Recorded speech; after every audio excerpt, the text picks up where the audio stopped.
निखिल वागळे यांनी भरसभेत देवेंद्र फडणवीसांची बिनपाण्याने धुलाई केली. 2014 पूर्वी मला वाटत होतं हा फडणवीस सभ्य असेल, पण नाही सभ्य.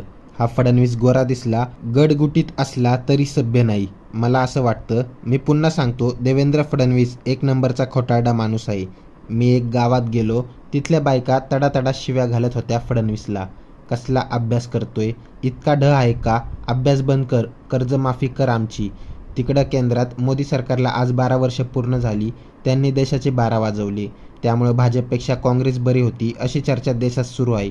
एक गोष्ट कळत नाही की शिकलेली सवरलेली माणसे अशा अडाणचोटला निवडून देतात कसे. शो केला, लाईव्ह शो.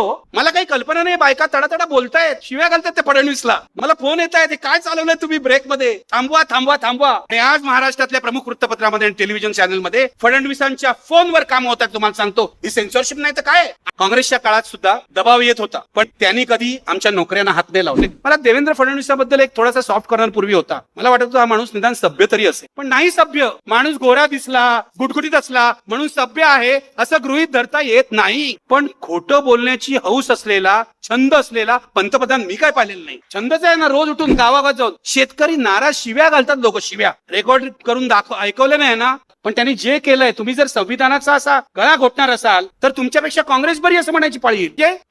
यांना बरोबर ट्रिक कळली होती. संपादकांना विचारायचं नाही, मालकांनाच ताब्यात घ्यायचं. आणि मालकांना सुद्धा दमदाटी वगैरे करून नाही, प्रेमाने. हे प्रेम कसलं तर पैशाचं. गेल्या 4 वर्षात कोणत्या कोणत्या न्यूज चॅनलला आणि कोणत्या कोणत्या वृत्तपत्रांना मोदी सरकारने आणि भाजपने जाहिराती दिलेत आणि ती किती कोटींच्या आहे याचा हिशोब जाहीर करा म्हणून. माझं विधान सिद्ध होईल. जर माझ्या चॅनलला किंवा माझ्या पेपरला वर्षाला 10 कोटी, 5 कोटी, 3 कोटी पेपरच्या साईज प्रमाणे जाहिरात मिळणार असेल, मी कशाला लिहितोय मोदी विरुद्ध. मी राहुल गांधींनाच पप्पू म्हणणार, हे लक्षात घ्या. हे सरळ सरळ पैशाच्या प्रेमाने करण्यात आलं, विकत घेण्यात आले मालक सगळे. काय म्हणायचं, ही आणीबाणी नाही. इंदिरा गांधीच्या स्टाईलनी नाही, डोक्यावर हात फिरवून. नवी स्टाईल आहे, अभ्यास करा मग म्हणायचं वागळे ना. तुमची काय नोकरी सतत जाते, माझी नोकरी जात नाही. मी तुम्ही आणलेल्या दबावाच्या विरोधात राजीनामा देतो. त्यानंतर मी मराठीमध्ये कार्यक्रम करायला लागलो. त्यानंतर मी ठरवलं मी कुठे नोकरीच करणार. मी शो करायला लागलो मी मराठीमध्ये. तिथे विनोद तावडेचा फोन आला, कारण त्याचं ते सर्टिफिकेटची भानगड चालली होती. संपादक माझ्याकडे आले आणि म्हणाले, रवींद्र आंबेकर संपादक होते, सर फोन येतोय. आपल्या मालकाला सुद्धा फोन केला, काय करायचं. म्हटलं, हे बघ, मी इथे अँकर आहे, मी फ्रीलान्सर आहे. निर्णय तू घ्यायचा. तू जर शोच्या विरोधात निर्णय घेतलास तर उद्यापासून शो बंद. माझ्या बाजूने उभा राहिलास तर मी फक्त तुझं कौतुक करू शकतो, मी काही तुला देऊ नाही शकत. माझ्या सुदैवाने माझे संपादक माझ्या बाजूने उभे राहिले. विनोद तावडेच्या सर्टिफिकेटवर शो झाला आणि त्यावर पूर्णपणे चर्चा झाली. पण नंतर काही काळाने मी मराठीचा मालकच जेलमध्ये गेला. मी TV 9 वर शो केले शेतकऱ्यांच्या संपावर. मी गेलो तिकडे हातकळ्याला, त्यांच्या गावामध्ये पुणतांब्याला शो केला, लाईव्ह शो.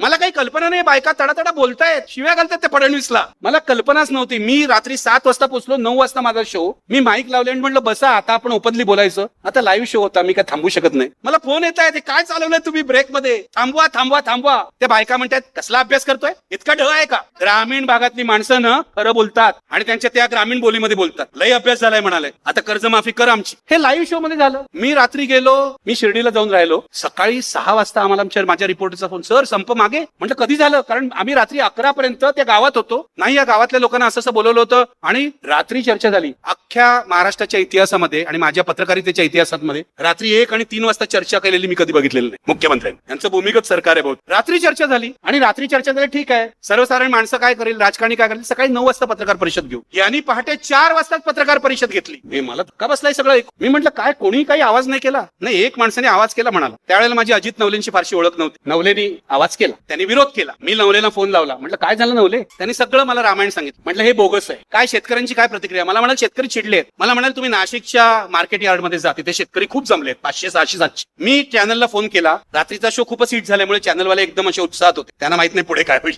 तर मी नाशिकच्या मार्केट यार्डात गेलो, तिथून शो केला. तिथे पण शेतकरी अस्सल मराठमोळ्या शिव्या घालत होते सरकारला. मी म्हटलं यांचे आता 12 वाजले सरकारचे. आम्ही केला, मुंबईत आलो. मला 4 दिवसांनी चॅनलने हे सांगितलं की तुमचा शो आता 9 वाजता नाही करायचा, 5 वाजता करायचं. तर मी म्हटलं की माझं कॉन्ट्रॅक्ट आहे चॅनल बरोबर 1 वर्षाचं, हे तुम्ही 1 वर्षांनी करू शकता. नाही तर म्हटलं मी बोंब मारेन, मी काय 5 वाजता वगैरे शो करणार नाही, शो उद्याच बंद करा. मग त्यांनी 1 महिना माझा शो चालू ठेवला. मला कन्व्हिन्स करायचा प्रयत्न केला, पण मी आडमुठा माणूस असल्यामुळे त्यांचं अजिबात ऐक. मी म्हटलं शो 9 वाजताच होईल, 5 वाजता काय शो करायचा, जेव्हा लोक बघणार नाहीत तेव्हा शो करण्यात काहीच अर्थ नाही. मी म्हटलं मी आता या वयाला सांगायला आलोय ना की नोकरी केली ना नाही केली काय फरक पडत. मला घरचे लोक सांगतात तुम्ही या भानगडी बंद करून ना स्वतःला फार त्रास करून घेता, तुम्ही आता काहीच करू नका, घरीच बसा, शो बंद माझा. मी तुम्हाला उदाहरणं अशासाठी देतोय, केवळ मोदी नाही सेन्सॉरशिप आणत, फडणवीस पण सेन्सॉरशिप आणतात. आणि आज महाराष्ट्रातल्या प्रमुख वृत्तपत्रामध्ये आणि टेलिव्हिजन चॅनलमध्ये फडणवीसांच्या फोनवर काम होतात. तुम्हाला सांगतो ही सेन्सॉरशिप नाही तर काय. आमचे प्रमुख संपादक आणि पत्रकार पराकोटीचे शेंबडे झालेले आहेत. मी तुम्हाला सांगतो आणि म्हणे जाहीर करायची जेव्हा सगळे मेंढरं होतात ना त्या मेंढरांची बदनामी नको. जेव्हा सगळे लाचार होतात तेव्हा तुम्हाला राज्यकर्त्यांना काही नाही हो, जोडे उचलणारी माणसं मिळणार, त्यांना आणीबाणी जाहीर करायची गरजच नाहीये. आणि हे प्रत्येक क्षणाला होतंय. नंतर निवडणुका झाल्या, विधानसभेच्या निवडणुका झाल्या, महापालिकेच्या निवडणुका झाल्या, प्रत्येक चॅनलला आणि ह्याला आपल्या वृत्तपत्राला किती पैसे मिळाले बघा. कोटीत पैसे मिळतात, कोटीत. मोदींनी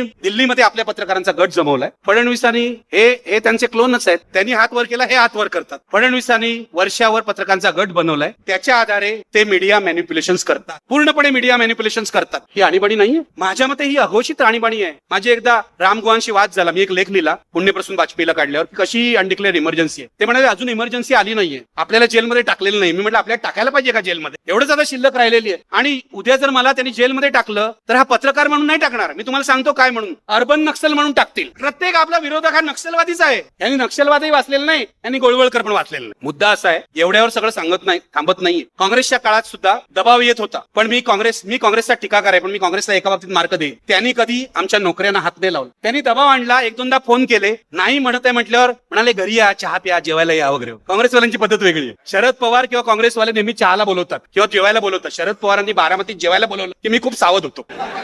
एवढंच काँग्रेसवाल्यांनी केलं. आणि मी तुम्हाला सांगतो त्यांचा इतकं ठोकलेलं आहे आम्ही 2011 ते 2014, पण त्यांच्या एकाही प्रवक्त्यांनी किंवा नेत्यांनी आमच्यावर दुःख नाही धरलं. त्यांच्या नोकऱ्या गेल्या पाहिजेत असं इच्छा कधी केली नाही. हा फरक आहे दोघांमध्ये. काँग्रेसवर पुढेही मी टीका करीन, पण भारतीय जनता पक्ष मोदींच्या नेतृत्वाखालचा पूर्वी असा नव्हता हा पक्ष. खूप मित्र आहेत माझे या पक्षात. विनय सहस्त्रबुद्धे, पूर्वी मी रामभाऊ माळगींना पाहिलेलं आहे, खूप मित्र आहेत. आजही खाजगीत काय बोलतात मी तुम्हाला सांगेन कधीतरी. सगळे आपले वटारलेल्या डोळ्याला घाबरलेले आहेत. साहेब काय म्हणतील, बिग बॉस काय म्हणतील, 56 इंच काय म्हणतील. सगळं वातावरण जे आहे ना ते असं दहशतीचं वातावरण आहे. मंत्रिमंडळातला, केंद्रीय मंत्रिमंडळातला एकही मंत्री स्वतंत्रपणे निर्णय घेऊ शकत नाही. जे यांनी पीएमओ तयार केलेलं आहे, पंतप्रधानांचं ऑफिस, तिथे जे 300-400 अधिकारी नेमलेले आहेत ते प्रत्येक फाईल पंतप्रधानांच्या जवळच्या माणसाला दाखवूनच निर्णय घेतात. हे सत्तेचं केंद्रीकरण आहे जे इंदिरा गांधींनी केलं होतं. आणि म्हणूनच ही त्यांची घोषित आणीबाणी होती, ही अघोषित आणीबाणी. मी 2 आठवड्यापूर्वी दिल्लीत गेलो. आमचं एक संमेलन होतं पत्रकारांचं, कॉन्क्लेव्ह होतं. देशभरातून पत्रकार आले होते, म्हणजे अगदी मेघालयापासून ते काश्मीरपासून ते गोव्यापर्यंत. Committee against attacks on journalist अशी कमिटी आता भारतात स्थापन झाली आहे. सीपीजे नावाची एक कमिटी आहे, कमिटी टू प्रोटेक्ट जर्नलिस्ट. ही इंटरनॅशनल कमिटी आहे, तिने पुढाकार घेऊन भारतात सुद्धा केलेली आहे. त्या बॅनर खाली आम्ही एकत्र आलो. मी तुम्हाला सांगतो एक कथा मी ऐकल्या, आपल्याला काहीच माहित नाही. मी तुम्हाला सांगतो, शिलॉंग टाइम्स म्हणून पेपर आहे मेघालयामध्ये, शिलॉंगमध्ये. पॅट्रिशिया मुकिम नावाची बाई तिची संपादक आहे, जिला पद्मश्री सुद्धा मिळालेली आहे. तिने खाण धंद्यातल्या भ्रष्टाचाराविरुद्ध बातम्या दिल्या, सिरीज केली. तिच्या घरावर पेट्रोल बॉम्ब फेकला. आपण खूप सुरक्षित आहोत मला असं वाटतं मुंबई पुण्यामध्ये किंवा दिल्लीमध्ये. आम्हाला ट्रोलिंग होतं, रवीश कुमारला ट्रोलिंग होतं, त्या राणा आयोगला ट्रोलिंग होतं, पण इथे पेट्रोल बॉम्ब फेकला जातो. अजून तेवढं तरी पुण्यात किंवा मुंबईत होत नाहीये. ही नॉर्थ ईस्टची परिस्थिती आहे. तुम्हाला छत्तीसगडची परिस्थिती सांगतो. छत्तीसगडमध्ये 20 पत्रकारांवर सेडिशन, राजद्रोहाचा गुन्हा दाखल करण्यात आलाय. कारण काय, त्यांनी सरकार विरोधात फेसबुकवर पोस्ट लिहिली. राजद्रोह डायरेक्ट. बस्तरची गोष्ट सांगतो. बस्तरमध्ये एका गावाची कहाणी आली एका पेपरमध्ये की गाव कसं सुधारलंय, सरकारची योजना वगैरे काय कशा. एक आमचा पत्रकार, ग्रामीण भागातला मित्र, साधा बोळा, तो म्हणाला चला गावात जाऊन बघूया. तो गावात गेला तर काहीच नव्हतं तिकडे. त्याने दुसऱ्या दिवशी पेपरला बातमी दिली, कारण तो पत्रकार होता, फ्रीलान्सर होता, स्ट्रिंगर होता. त्याला पोलिसांनी पकडला आणि त्याला नक्षलवादी ठरवून इतका चोपला की तो दिल्लीत आला तरी घाबरलेला होता. तो म्हणा मला रात्री झोपच नाही लागत, कशी पत्रकारिता करू, कोण वाचवणार मला, कुठे जायचं आम्ही, कुठे जायचं. पत्रकारांना सुरक्षितताच राहिलेली नाही. ज्या ठिकाणी भाजपची राज्य आहेत, मध्य प्रदेश, छत्तीसगड, बस्तर मध्य प्रदेशात, छत्तीसगड किंवा इतर ठिकाणी, राजस्थान असेल, राजस्थान मधल्या कहाण्या पण ऐकण्यासारख्या. म्हणजे मलाच धक्का बसला या सगळ्या ग्रामीण भागातून आलेल्या पत्रकारांच्या कहाण्यांच्या. या कहाण्या मीडिया तुम्हाला दाखवत नाही. प्रत्येक तुम्ही जाऊन याच्यावर बघा, युट्यूबवर या सगळ्या संमेलनाची कहाणी त्याच्यावर आहे. हे काँग्रेसच्या काळात होत होतं, पण काँग्रेसच्या काळात अधिक मोठा विरोध आम्ही करू शकत होतो. आजच्या काळामध्ये एखाद्या पत्रकाराचा खून झाला तर मालक सुद्धा त्याच्या बाजूने उभा राहत नाही. त्याच्या पोरांनी काय करायचं. 2-4 पत्रकारांचे खून झाले तसे बिहार आणि याच्यात. त्या बायका आल्या होत्या त्या म्हणत काय करायचं आम्ही. आरोपी तर पकडले जात नाही, कॉम्पन्सेशन मिळत नाही, काहीही मिळत नाही. ही अवस्था आहे. नाहीये काही आणीबाणी. काय आहे, लोकशाहीमध्ये पत्रकारांनी मरावं, गोळी खाऊन मरावं, नोकरी जाऊन मरावं, उपाशी मरावं, प्रेस फ्रीडम नावाची गोष्ट एक भ्रम म्हणून अस्तित्वात राहावी. ही लोकशाही आहे. तरी तरी सुद्धा मीडियामधले आमचे काही मित्र वायर सारखं वेब पोर्टल आहे, स्क्रोल सारखं वेब पोर्टल आहे, हे जे ऑल्टरनेट मीडिया आता तयार झालेलं आहे आणि सोशल मीडिया, गेली 4 वर्ष मी तुम्हाला सांगतो, मी बौद्धिकदृष्ट्या जिवंत राहिलो कारण फेसबुक होतं आणि ट्विटर होतं. मी अजूनही तिथे लिहू शकतो, मोदी विरुद्ध लिहू शकतो, फडणवीस विरुद्ध लिहू शकतो, कोणाही विरुद्ध लिहू शकतो. पण उद्या हे स्वातंत्र्य राहील का मला माहित नाही. पण अजून भारतामध्ये चीन सारखं सोशल मीडियावर बंधनं आलेली नाहीत. उद्या तीही येतील. कारण ज्या प्रकारे पोलीस सरकार विरुद्ध पोस्ट लिहिणाऱ्यांना तुरुंगात पाठवतात आणि त्यांच्यावर खटले दाखल करतात. 300 एन्काउंटर मुंबई पोलिसने केली होती. छगन भुजबळ गृहमंत्री होते, त्यानंतर गोपीनाथ मुंडे होते. दोघंही अभिमानाने सांगायचे आम्ही 300 गुंडांना मारलं. मी एक दिवस पोलीस कमिशनरला विचारलं, हे मेलेले सगळे गुंड होते याचा पुरावा द्या आम्हाला. मला छगन भुजबळनी बंगल्यावर बोलवलं, गृहमंत्री होते, आमच्या काही पत्रकार मित्रांच्या मदतीने, आणि मला म्हणाले निखिल तुम्ही बोल नका त्याच्यावर. म्हटलं का बोल नका? रुपारेल कॉलेजच्या इथे एका तरुणाला मारुती व्याहात मधून खेचून काढून त्याला गोळी घातलेला मी डोळ्यांनी बघितलाय हो. असे 300 लोकांपैकी किती निरपराधांना तुम्ही मारलेत याचं उत्तर आपल्याला कधीच मिळालं नाही. कारण महाराष्ट्र हा पुरोगामी आहे. खोटा, आणि तो अमित शहाकडून काय अपेक्षा मी करत नाही, कारण हा माणूस पूर्णपणे गुंड प्रवृत्तीचा आहे. त्यामुळे तो राष्ट्रीय पक्षाचा अध्यक्ष झाला तरी मला त्यांच्याबद्दल आदर नाही. त्यामुळे ते आधी बोलले, नंतर हे देवेंद्र बोलले. मला देवेंद्र फडणवीसाबद्दल एक थोडासा सॉफ्ट कॉर्नर पूर्वी होता. मला वाटत होता हा माणूस निदान सभ्य तरी असेल, पण नाही सभ्य. माणूस गोरा दिसला, गुटगुटीत असला म्हणून सभ्य आहे असं गृहीत धरता येत नाही. हे लक्षात घ्या. हिटलर सुद्धा विनोदी दिसायचा, माहितीये तुम्हाला? विनोदी दिसायचं. चार्ली चॅप्लिनने त्याची छान नक्कल केली ग्रेट डिक्टेटर मध्ये. तेव्हा माणसाच्या फेस व्हॅल्यूवर जाता येत नाही. म्हणजे शेतकरी आवाज उठवू शकत नाही, दलित आवाज उठवू शकत नाही. लोकशाहीचं सगळ्यात मोठं वैशिष्ट्य आहे, इथे सगळ्यात फाटका माणूस सुद्धा जो राजा आहे त्याला सांगू शकतो, राजा तू नागडा आहेस.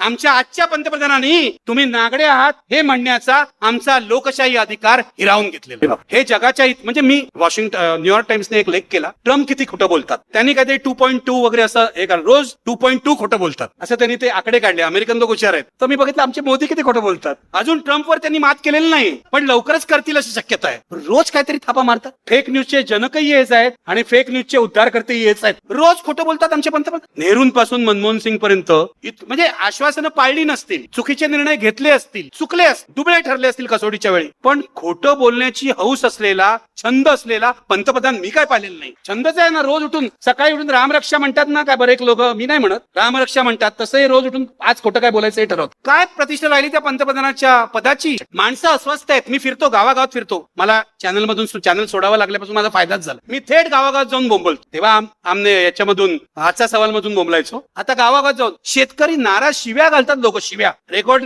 करून ऐकवले नाही ना तर हे म्हणतील वागळेच शिव्या घालतात. देशामध्ये कुणाला तरी हा देश आपला असं वाटण्याची वाटू द्यावं. हा देश माझा आहे, मी ते सुरक्षित राहू शकतो. मला नाही भरोसा. मी तुम्हाला सांग, मला भरोसा नाही. मला पोलीस संरक्षण नाही, मी ते नाकारलेलं आहे. पण मी ह्याला तयार आहे की आज रात्री, उद्या सकाळी, परवा कधीही कोणी कोणाला गोळी मारू शकतो. जर या देशाचे 2 पंतप्रधान असे जाऊ शकतात, दाभोळकर, पानसरे, कलबुर्गी, गौरी लंकेश जाऊ शकतात, आपण कोण होतो? इथे कोणी कोणाचा मुर्दा पाडू शकतो आणि गुन्हेगार पसार होऊ शकतो. हा देश आहे. हा गांधीजींच्या अपेक्षेतला, आंबेडकरांच्या अपेक्षेतला हा देश आहे. हा स्वातंत्र्य आंदोलनातून जी मूल्य आपल्याला मिळाली त्या मूल्यानुसार चाललेला देश आहे. त्या मूल्यानुसार काँग्रेसनेही चालवलं नाही. त्याबद्दल काँग्रेसवर मी भरपूर टीका केलेली आहे. पण निदान काँग्रेसने इमर्जन्सी नंतर धडा घेतला. इमर्जन्सी त्यांची हिमालयन ब्लंडर होतं, घोडचूक होती. धडा घेतला, माफी मागितली. काँग्रेसच्या असंख्य चुका आहेत, पण तुम्ही तर आमचा आवाजच काढून घेताय. याचा आवाज ऐकू जाता कामा नाही. त्यावेळेला ऑडिओ ऑफ करायचा. तो अर्णव गोस्वामी करतो ना रिपब्लिक मध्ये. आपल्या विरोधी बोलणाऱ्या लोकांचा आवाजच कमी करून टाक. हे मोदींकडून शिकला असावा. ह्याला आणीबाणी नाही म्हणायचं. आम्हाला या देशाच्या घटनेने, डॉक्टर आंबेडकरांच्या नेतृत्वाखाली निर्माण झालेल्या घटनेने हा अधिकार दिलेला. आमचा स्वातंत्र्याचा अधिकार, आमचा राईट टू लाईफ जगण्याचा अधिकार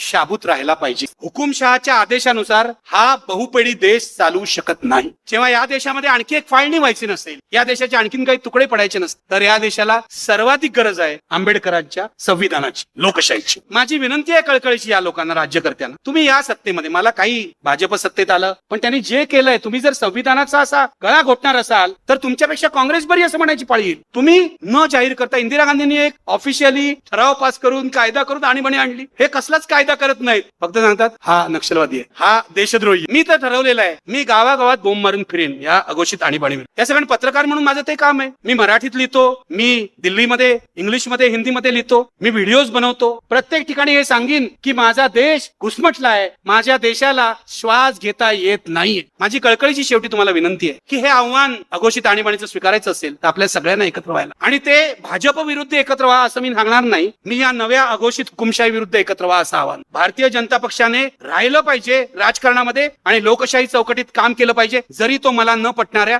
उजव्या विचारांचा पक्ष असला तरी. पण तुम्ही जर अशा एका 56 इंची हुकुमशहाला जन्माला घालणार असाल तर आम्हाला विरोध करावा लागेल. कारण हा देश आमच्या घटनेनुसारच चालला पाहिजे, गोळवळकरांच्या विचारधनानुसार नाही. आम्ही विरोध करू, आपण सगळे एकत्र येऊ. मी लोकांची ताकद, लोकशक्ती मोठी आहे, जनशक्ती मोठी आहे, लोकांची ताकद मोठी आहे. मी तुम्हाला सांगतो, आणीबाणी उठली. माझ्या लक्षात आहे, आणीबाणी जानेवारी महिन्यात इंदिरा गांधींनी उठवली, मार्च महिन्यात निवडणुका झाल्या. अवघ्या 3 महिन्यात इंदिरा गांधी भुईसपाट झाली. हे असंच वागतील ना, हे शेतकऱ्याला नाडतील, दलिताला नाडतील, गरीबाला नाडतील. हेही एक दिवस भुईसपाट होईल. मला लोकांच्या, जनतेच्या शहाणपणावर, जनतेच्या विवेकावर, जनतेच्या मनात दडलेल्या गांधीवर विश्वास आहे. हा गांधी एक दिवस उठून उभा राहील आणि तो सांगेल जनतेला, आता तुम्ही गप्प बसून चालणार नाही. तुमचा अधिकार बजावण्याची वेळ आली आहे. तुम्ही उतरा रस्त्यावर, अधिकार बजावा आणि या हुकुमशाहीला पराभूत करा. जीव गेला तरी चालेल, पण रक्ताचा शेवटचा थेंब आमच्यामध्ये असेपर्यंत तुमचा हा हुकुमशाही लादण्याचा आमच्या देशावर, गांधींच्या देशावर, आंबेडकरांच्या देशावर आणि भगतसिंगांच्या देशावर हुकुमशाही लादण्याचा तुमचा प्रयत्न आम्ही आणून पाडू.